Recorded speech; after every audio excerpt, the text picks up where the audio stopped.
Welcome back to another episode of the Executive Code podcast. And we're here to answer all your questions in terms of personal mastery as well as business mastery. If you haven't checked us out yet on our website, it's www.paulwilliamdavis.com. There's a number of different resources that are available online. And there's also our online community where we discuss everything to do with personal mastery and business mastery.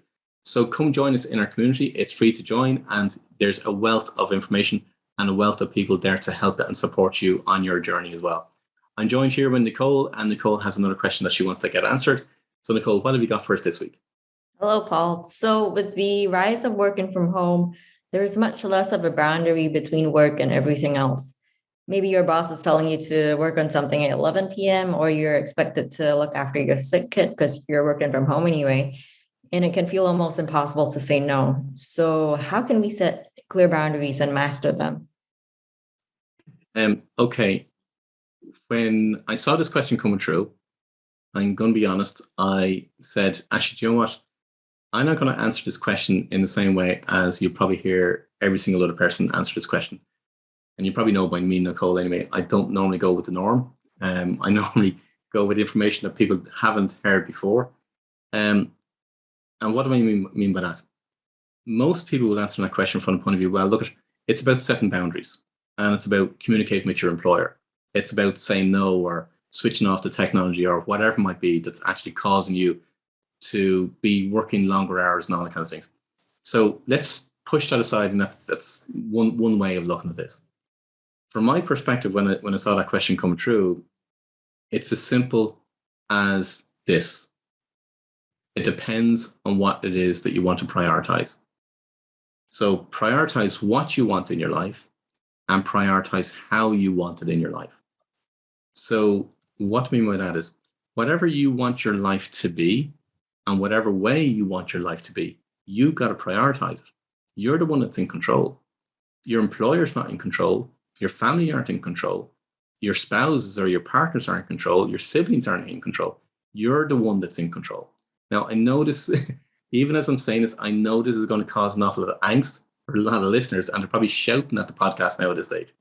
But the bottom line is, when you look back at it and you realize you are the one that's in control of your life and how you take care of your life and how you want your life to be, you're the one that's in control. If you want to hand over your power to anybody else, well, then that's your decision, because in that decision, you're actually prioritizing who you want to have in control of you. So is that a tough message to hear? It absolutely is. And I know it's a tough message, but there's a huge amount of love in that tough message. Because yes, I could say everything else of what everybody else would normally say on this particular subject matter, but actually no, what it gets down to is that you taking control of your life. And part of that is you prioritize how you want your life to be and what you want your life to look like. Most people are attached to a fantasy. And what I mean by that is they want the fantasy without their sacrifice. They want the easy life. They want all the money. They want all the wealth. They want to have, all the vacations in their life. They want basically the dream life without any work, without any struggle, or without any sacrifice. That doesn't exist. That does not exist. So the more you come to terms with, if you want to get attached to a fancy and be more attached to a fancy, is literally just going to cause more and more depression, because what you're doing is you're comparing yourself to others, you're comparing yourself to other circumstances and not seeing the universal law of duality that's underlying every single thing. You cannot have a fantasy in your life without an other element of struggle or sacrifice in your life. So to understand it, what you're going to look at is, so are you trying to create a fantasy without putting any work in? Are you trying to create a fantasy without sacrificing something? Well, then now you're literally going to create more struggle in your life as a result of literally just having that perception. So you've got to decide what it is that you want in your life, how you want it in your life, prioritize it, and then now you're the one that's in control. And then now you literally can be instrumental in bringing it about. Now, is that going to happen overnight? No, it's not. But it starts with making a decision. So getting back to your question, Nicole, where employers might be saying, well, look at in relation to your question, If you receive an email or request that you've got to answer at 11 o'clock at night, who's in control? And from my perspective, you're the one that's in control, because you can decide, well, then what's the culture within the company that you want to work within? What's the boundaries that you want to work within? Do you want to have your downtime or your social life to be more priority than your work life? It gets back to the core issue. It depends on what you prioritize. So look at it from how and what you want to prioritize. And then now you can be in control. And therefore, can you, if you're not happy in the work, in the employment or the role that you're playing, well, then now you can take a decision as regards trying to find an alternative employment, or what it is that you will find more purpose, more meaningful work in, and more where you're valued more in another company. So is that a flag to people say, well, go find out another job? No, it's not. It's just you to discern for yourself, what is it that you want out of life? And then take control of it in order for it to bring it better for yourself. Don't expect other people to serve you with what it is that you want. You're the one that has to take the action. That's where the other side comes into play. And therefore, you're not playing a fantasy in your life. You're the one that has to take the action in order to bring about into your life. What most people will come across is that if they are doing something that, for example, let's take a real life example. You could have a lone parent, for example, and they're working for a job, they're working for an employer, the request comes in at 11 o'clock at night, and that person is now trying to establish whether they answer that request, do the work, sacrifice looking after their child or children, or sacrifice something in their life, and therefore now they're concerned or they're worried, because what now will show up is fear, shame, or guilt. So the fear in relation to, well, are they going to lose their job? Are they not going to get that promotion? Are they not going to get X, Y, and Z, fill in the blank, whatever it is? Or shame or guilt in relation to, well, if they're not looking after their kids, what will other people think? What is the social acceptance? Or is there other money issues that are going to come up? And therefore, is there guilt that's going to arise as a result of that? That's what tends to come up for a lot of people. But the first point of call you got to ask for yourself is, what's the priority that you want to have in your life? Is it the work, or is it your children? You can't have both. Now, I know that immediately, as soon as I say that, people are going to say, what do you mean you can't have both? You can't have your career and you can't have children. Look at what it is that you want to prioritize in your life. That's the bottom line. So if you want to put your career forward and you want to put your business growth forward in order to make the impact that you want to make, that's a very different scenario. Can you have well looked after children? Of course you can. Can you have a balance between, yes, I want to design my life in such a way that I'm spending X number of hours on the business, or X number of hours within my career, and X number of hours with looking after my kids? Of course you can. It depends on what I said at the very, very beginning. It depends on what you prioritize, on what it is that you want in your life and how you want it in your life. It's not about one or the other. You can always have both, but it's about how you want to bring it about. It's your decision. You're the one that's in control. So I know the answer to that question may not be in line with what most people will typically want to hear about this, because the bottom line is a lot of subject matter that I teach on won't go with the norm or the populace of what everybody will actually say. I'm saying what's actually real, and that's the difference. So if it's tough for some people to hear that message, well, then what you want to look at is, what is it actually reflecting within yourself that you don't want to let go of? And therefore, are you in control of your life? Or are you allowing somebody else or something else to be in control of your life? And that's the more fundamental question to ask. In society, sometimes, you hear them say you can have it all, right? Meaning the career, the money, the family, the friends, the me time, the self-care. And that's true, but probably not all at the same time and not all at the same level of priority. So it's definitely important to prioritize and get that in order before, going on and trying to add more and more things to your plate as well.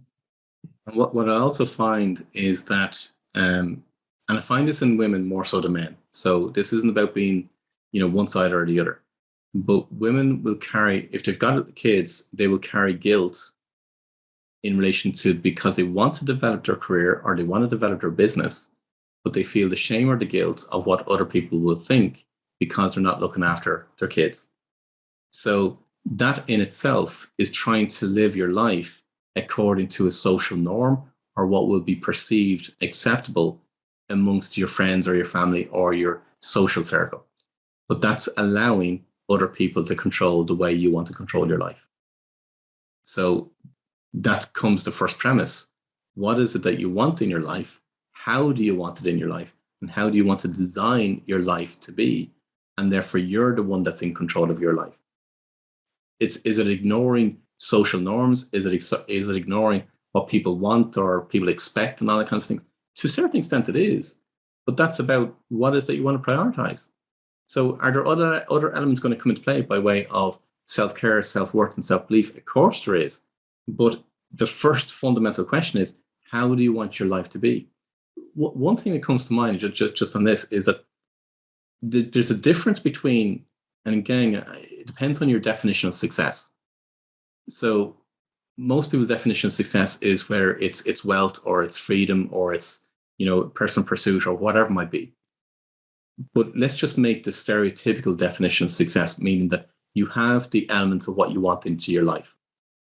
The successful people work on the basis of long play, meaning they know that in order for them to get what they want, it's the long play that they're operating from. And in the long play, they're operating from the executive center part of the brain, the prefrontal cortex. So they know that they're looking at it from an objective perspective, a creative perspective, a planning perspective, and they're looking at what's going to be achieved in the longer term play. And therefore, they know that there's a pain to the end of what they want to achieve. It's delayed pleasure. It's delayed satisfaction. That's how successful people operate. The unsuccessful people, if you want to call it from a stereotypical perspective, the unsuccessful people look at the short play because they're operating from the amygdala part of the brain. And the amygdala part of the brain is about pleasure without pain. It's about how can we have instant pleasure as quickly as possible in our life without any pain that goes along with it. And therefore, that's why it's one element of why they don't become the successful people or what people stereotypical refer to them as being successful. So this is all about taking control of which way do you want your life to be. So do you need to put in the pain, for one better word, or the struggle in order to get to where you want to get to? So therefore now you can delegate or outsource all those elements out of your life that are not, and it's not about not being important to you, it's just that it's whatever you want to prioritize. So there's certain things that I don't do in my life. I absolutely don't do it because part of it, I don't enjoy doing it. It's not that they're not important in my life. It's just that it's not where my priorities are best served in order to make the difference I want to make. So look at it from that perspective. It's all down to you being in control of your life and what it is that you want to prioritize in order to design the life that you want to have. So creating boundaries is all about making some tough decisions as to whether you want to continue having something in your life or changing something in your life. And if the answer is no, then taking action to change that and designing your life. And it can be hard. We're not saying it's easy, right? It can definitely be one of the hardest things, prioritizing maybe family over a career you really loved and that you've spent so much of your effort and time on trying to build up. And sometimes it can be a lot of a sacrifice having to make that decision to prioritize something over another. It's opportunity cost, right? That's one of the things that comes into my mind. It's the next best thing. Even though you want to do everything, it's not possible because we're all limited. Yeah. Wherever your priorities lie. So it's down to long play. So is this subject matter going to be tough for a lot of people to listen to? Yeah. Could you implement easy things of what everybody else refers to as being, setting boundaries and having communication with your employer and, looking after, whatever things that you want to look after in your life? Yeah, you could do all those things, but they're only short-term sticky plasters as opposed to really underlying what's going to make a significant difference in your life. And that's the difference that you want to start to bring into your life. So yes, there's a bit of, think of it as being, there's tough love in this message, in this particular episode, but there are some actions that really, really, really would encourage you to look at and to reflect on and to contemplate and to discern on and decide for yourself as regards, even just from listening to this particular episode, what are the changes that you want to bring into your life? What do you want your life to be like? And therefore, how do you want your life to be? And therefore, what is it that you want to prioritize within your life? But until next time, I wish you every success.